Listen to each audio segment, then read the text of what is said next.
Bonjour, bonsoir à tous.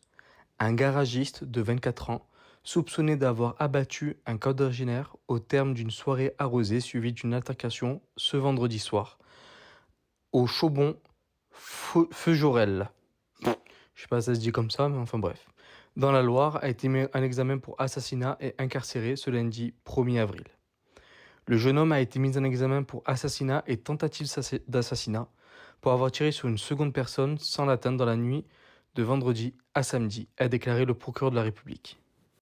Son employeur, âgé de 51 ans, à qui il a emprunté le pistolet ayant servi au coup de feu mortel et qui l'a aidé à déplacer le cadavre de plusieurs kilomètres puis à le jeter dans une rivière, a pour sa part été mis en examen pour détention d'armes sans autorisation et recel de cadavre. Il a été remis en liberté sous contrôle judiciaire. Alors ça par contre, ça m'étonne beaucoup qu'il a été mis en liberté. Il a fait quand même, il avait déjà une arme qu'il n'avait pas le droit de détenir. Il a prêté cette arme-là, sans compter tout ce qui est munitions aussi. Et en plus, il a fait du recel de cadavres. Donc pour moi, il est quand même quelque part complice. Et il a été mis quand même en liberté sous contrôle judiciaire. Je trouve ça vraiment bizarre, mais vraiment bizarre.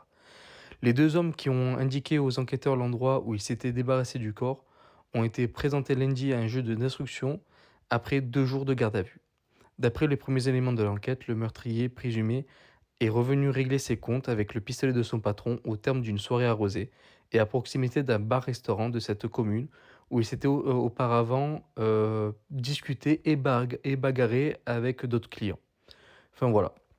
Il n'y a pas plus d'informations, mais je vous avoue que en fait, je vous lisais en même temps, donc sans le lire, je me suis pas spoilé, je l'ai lu en même temps que je vous le lisais en fait.